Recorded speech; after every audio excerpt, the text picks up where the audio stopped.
Voltou, hein? Acho que hoje voltou.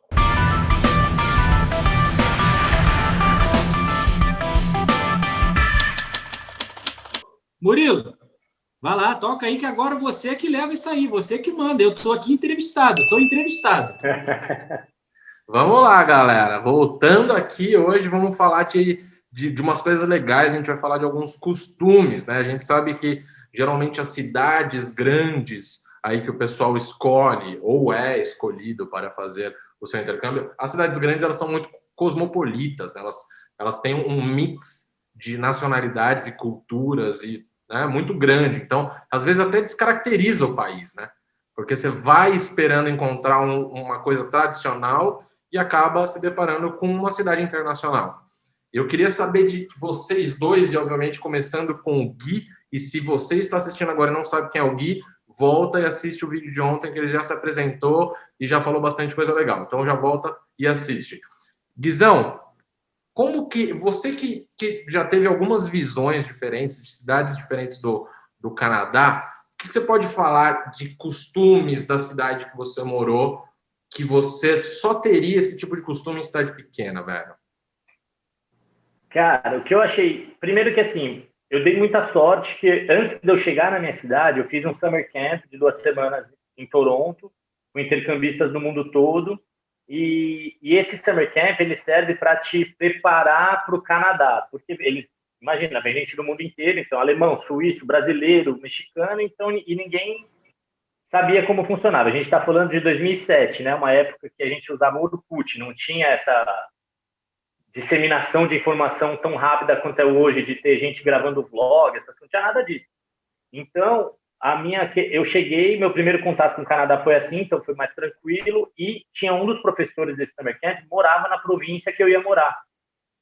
E aí, até antes de falar dos costumes, eu queria contar uma curiosidade que eu achei interessante, porque, imagina, um jovem de 17 anos chega na fúria, né? E um dia antes de eu embarcar para minha cidade, ele falou assim, olha, foi meu primeiro contato com a diferença brutal do que eu ia viver, né? Porque na minha casa aqui no Brasil eu não tinha muito questão religiosa, não tinha problema de ir em festa, não tinha problema de sair, mulher, essas coisas e tal. E aí o cara virou para mim e falou assim, olha, você está indo primeiro para uma cidade pequena, segundo, você está indo para uma família extremamente religiosa, então, assim, o termo que ele usou, acho que aqui a gente tem liberdade para falar, né? Vou falar exatamente as palavras que ele me falou. Ele falou, keep it in your pants. Ou seja, tipo, cuidado com o que você vai fazer lá, porque você não está indo para uma cidade gigantesca, onde as coisas acontecem de forma mais natural, né? Então, assim, foi meu primeiro choque ali de realidade. Segura esse passarinho na gaiola aí, velho. Então. Aí cheguei na minha cidade, era uma cidade de 5 mil habitantes, extremamente, assim, a província que eu morei é uma província muito simples, é uma província que vive basicamente de pesca, né? Então, só que eu morei na parte do interior da província. Então, assim, eu morava a 7 horas da capital da província. Então, imagina, tinham 3 igrejas, 4 restaurantes e um boliche, era o que tinha na cidade. Mas eu achei muito, muito interessante porque o Canadá tem algumas semelhanças com o Brasil. Eu acho que a América, de uma certa forma, tanto Latina quanto a América do Norte, tirando o México, essa parte é culturalmente talvez mais antiga, Canadá e Estados Unidos são países de imigrantes, assim como o Brasil também se tornou um país de imigrantes, né? Então, muitos dos costumes eu achava até parecidos com os brasileiros. Então, assim, domingo, depois da igreja, ia todo mundo comer na casa de alguém, sabe? Da família.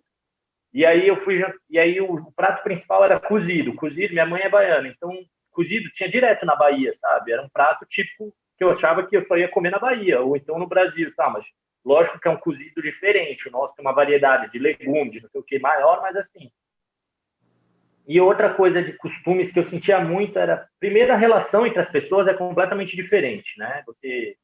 Eu ia na farmácia, a senhorinha que me atendia falava, pô, você é o Gui que tá ficando na casa da Paula, que é não sei quemzinha, que é da...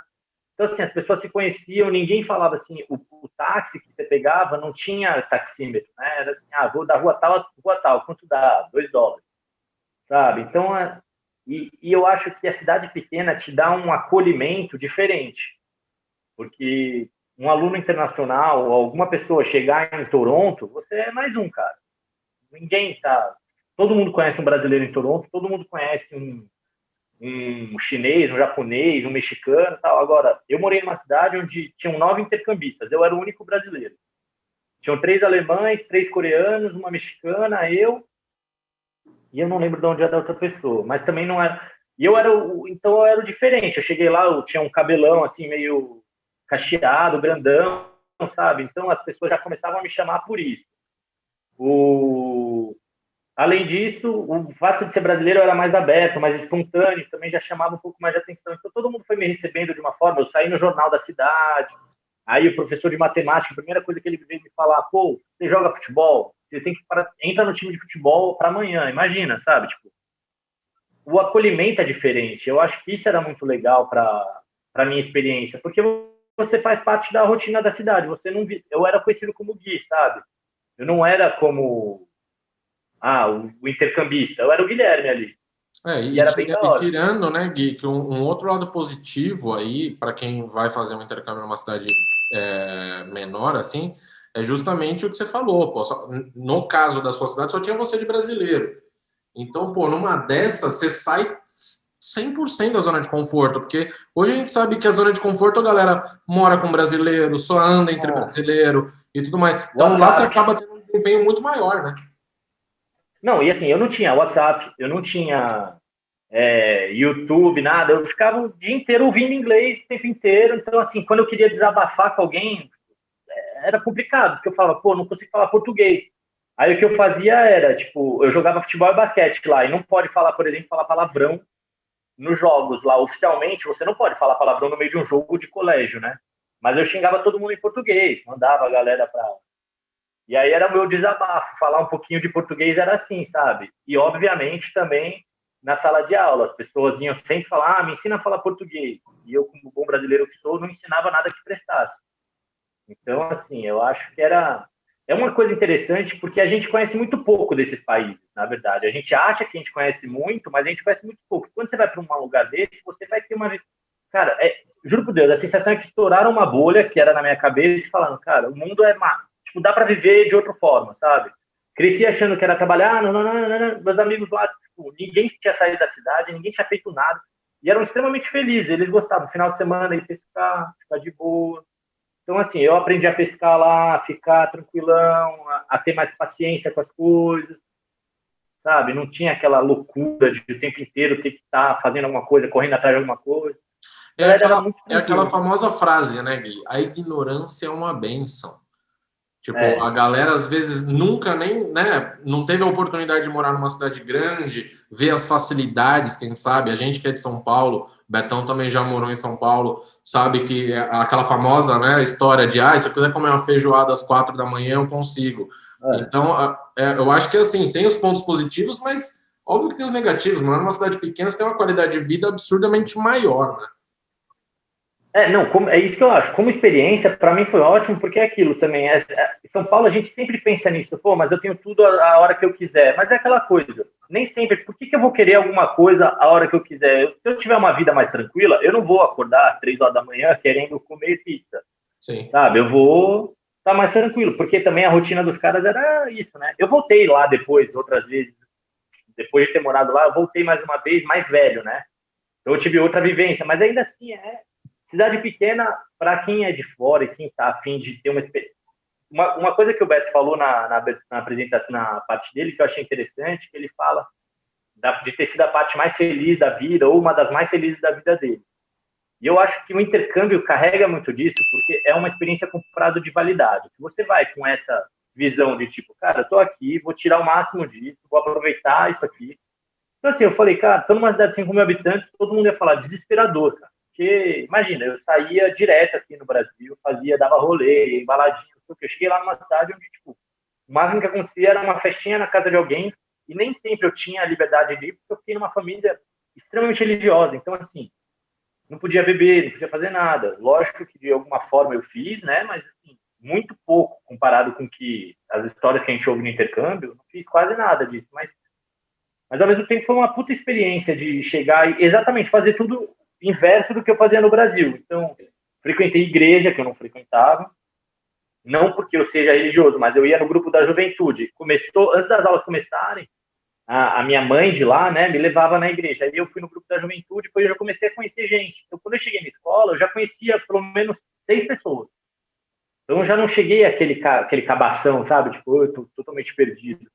Sim. Então, são coisas assim, se você vai de peito aberto, assim, você vai se adaptando e você vai levando a vida numa boa. Né? Os costumes, não tinha uma tradição de tipo, não existia uma tradição canadense. Claro que o Natal foi diferente, tinha o Dia de Ação de Graças deles, que o Canadá também tem. Então, assim, tem essas coisas que são diferentes, mas não são uma coisa tão gritante, né? Foi bem tranquilo, assim, até para me adaptar foi tranquilo. Show de bola, show de bola. Mais completa do que isso é impossível. E você, Betão, é até legal que a gente esteja fazendo com o Beto e com o Gui, porque são duas culturas que são relativamente parecidas, né? Mas, obviamente, que a gente sabe que tem grandes diferenças aí entre Canadá e Estados Unidos. Betão, o que você diz da tua experiência, cara? E Rio de Janeiro e São Paulo, né? É mais uma. Eu acho que assim, como o Guilherme falou, eu fui para uma cidade que fazia menos 20, menos 30 graus, sabe, no inverno. Então, tipo assim, imagina eu nessa época, 24 anos, 23 anos, carioca, sabe? Ia direto para a praia, noitada, aquele negócio. E aí você vai para um lugar que faz menos 30, né, inicialmente. Então, tipo assim, é complicado. É tudo bem que, né, eu peguei um período bom ali de pessoas, então a gente acaba se conhecendo e tudo mais, mas eu acho que algumas coisas que foram marcantes assim para mim, principalmente foi, como o Gui falou, né, a gente é brasileiro, a gente tem uma forma de approach, né, diferente, né, até numa boate. Então você acaba sendo um pouco mais agressivo, né? Expansivo, leva né? essa. Porque, né? Aqui a gente, pessoalmente para quem cresceu, eu falo Rio e São Paulo, a gente sempre cresceu num lugar hostil, né? Até para você crescer, você sair, conhecer menina e tal, tudo isso era mais difícil. Então às vezes você tinha que partir de você. E na cidade pequena, cara, era praticamente diferente. Quando você era muito assim, você acabava as pessoas se distanciando de você. Então, você tinha que ser mais relaxado, tranquilo, né? Conhecer, né? Tipo, era um processo até mais demorado, vamos dizer assim, mas diferente. Então, tudo isso foi uma adaptação, você teve que se adaptar.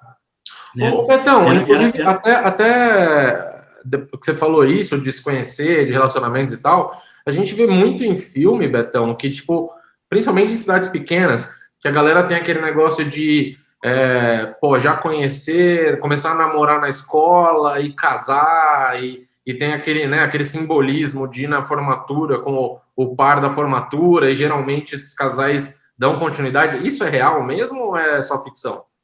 Mas, sem dúvida, eles chamam de High School Sweetheart. Né? High School Sweetheart, É isso aí, entendeu? Cara, é muito comum, porque, assim, muita gente, como a gente falou aqui, não sai dali. Tem gente que morou a vida inteira naquela cidade. Maioria. Entendeu? É algo, assim, gritante.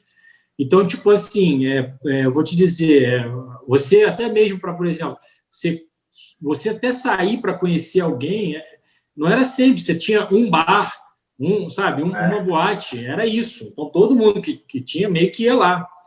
E tinha, assim, por exemplo, outra coisa que era diferente.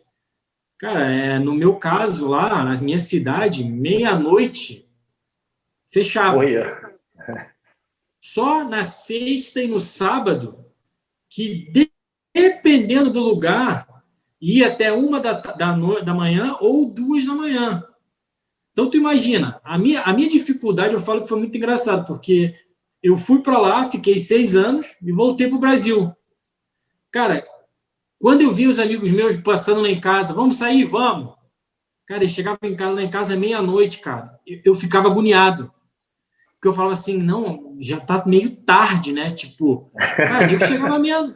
Sabe, porque a tua cabeça muda. Naquela época, quando eu comecei, só que assim, aquele negócio, eu comecei a me adaptar, eu sempre fui um cara muito mais do dia, eu sempre falo isso, né? Então, de certa forma, cara, eu ia para a noitada 8 horas da noite, meia-noite eu estava em casa, no dia seguinte eu tinha meu dia inteiro. Quando era ao contrário, nessa de sair meia-noite, chegar 1 hora no lugar, não sei, não, eu perdia meu dia inteiro, eu perdia. Então, eu meio que sentia falta daquilo que eu tive na cidade pequena, né? Me chame de maluco, pode me chamar, não tem problema nenhum. Mas isso, durante um certo tempo, cara, me incomodou, sabe? Deu realmente, às vezes, até não querer sair, porque eu estava achando que estava muito tarde, sabe? É uma coisa meio doida, né? Então, assim, outro fator interessante, como o Gui falou lá, né? A gente aqui no Brasil, a gente dá, 2 beijinhos, um beijinho, oi, oi. Cara, lá é aperto de mão. Olha aqui, ó, sabe? Então, assim, você pode até ser mal interpretado você fazer um negócio desse. Então, você tem que tomar cuidado, você tem que, né, ver. Eu tenho uma história interessante. Você quer... Eu vou deixar isso para o Causos, o Murilo, eu vou deixar isso para o Causos, tá? Beleza. Porque eu acho que eu vou ter que levar isso. Esse aqui é legal. Mas, enfim, então, assim, eu acho que esses costumes, né, são alguns que a gente começa a ter, né, a até mudar ou se adaptar, mas eu acho que foi muito legal, era uma coisa que eu curti, foi ir cedo, voltar cedo, sabe? Então, eu aprendi, nesse caso, com a cidade pequena, né? Boa. Posso só fazer um adendo aí? Essa coisa que o Beto falou, que eu acho muito interessante dessa questão, é muito cultural, né? Você mencionou dos filmes, desse negócio de colegial. Quando eu fui para o Canadá, eu conheci um casal que estava começando a sair, na minha terceira noite na cidade, eu conheci esse casal, fiquei amigo dele. Eles namoraram durante o período que eu estava lá. Aí, em 2012, eu voltei para o casamento deles. Em 2016, eu estava no Canadá a trabalho, eu conheci a filha deles. E agora eles já estão no terceiro bebê, então mas é muito isso. Mas é o que o Beto falou, ninguém sai muito da cidade. Eu tenho um amigo lá que com 23 anos estava me falando, cara, eu posso morrer hoje que eu morro feliz. O cara nunca tinha... O máximo que ele tinha viajado era Manitoba, que é outra província, sabe? Então, é outra pegada. E essa parte de... Eu estranhei muito sair cedo. Eu saía de lá para dar rolê, 5h30 da tarde, estavam na minha porta de casa, estava sol. Imagina, você sair de casa... Ao contrário do Beto, eu sou da noite, né? Então, era bem diferente. São valores diferentes, né, Gui? E tem uma coisa legal... Não tem nem muita opção, né, velho? Esse negócio, eu saí uma vez, esse meu amigo ia sair com a namorada dele, ele falou, vai uma amiga dela, um double date, não sei o que, eu fiquei sem entender nada. Aí eu fui meio que trocar ideia com a mina, ela falou, mas você vai embora, isso foi no meu começo da viagem. A mina já estava pensando 6 meses depois, que eu ia embora, então não valia a pena começar nem a sair com a pessoa. Eu falei, porra, tá louco. E legal isso que o Gui falou, o Murilo, antes de você cortar lá para o nosso próximo tópico, né? Eu tinha uma coisa que era muito legal, eu adorava, pelo menos assim. Claro, no inverno era um pouco desagradável, porque 4 horas da tarde estava escuro, né? Mas, cara, chegava o verão, cara, ia até 10 horas da noite o céu, cara, sabe? Então, assim, eu me lembro que a gente jogava um futebol numa high school, né? A gente tinha no campo do high school, era toda quinta-feira, 8 horas da noite. Começava 8 horas da noite. Cara, acabava, ainda estava, 10 horas assim, estava já baixando. Cara, era uma maravilha, cara. Tu aproveitava de uma forma sensacional. Isso eu adorava. Eu adorava, né? Entendeu? Era bem legal. E a América do Norte tem um costume... O verão, para eles, é um pouco diferente do nosso, né? Então, assim, eles curtem muito o dia lá. A galera sai mais cedo do trabalho, faz as coisas. Eu acho que, assim, em termos de produtividade de dia, eu produzia muito mais lá do que aqui, sabe? Eu sentia muito mais isso. A galera aproveitava as coisas muito... Primeiro era uma cultura de acordar mais cedo, até porque as coisas acabavam cedo. Então, assim, aqui você sai à noite, você chega em casa de manhã, no dia seguinte. Sim. Você saía à noite. Agora lá, eu saía, chegava 1 hora da manhã, meia-noite e meia em casa, no dia seguinte, 1 hora da manhã, estava todo mundo de pé. Mas é o que você falou, né, Gui? Eles não têm opção de sair, mas não tem opção de tantas coisas, né? Mas eu acho, na boa, Gui, é aquele negócio que eu volto a falar da ignorância. Às vezes, por eles não conhecerem o mundo cosmopolita, né, essa loucura toda que a gente vive, para eles tá bom demais. Porque a gente pensa, nós vivendo em cidade grande, a gente vai para uma cidade muito pequena, dependendo do estilo de vida de cada um. Tipo, eu sou um cara que, se eu vou para uma cidade pequena, eu vou gostar os primeiros 3, 4 meses, depois eu vou enlouquecer, né? Mas, pô, a galera nasceu, é criada, vive ali, pô, deve ser uma qualidade de vida da porra, velho, deve ser animal. E tem, Imagina. e tem que...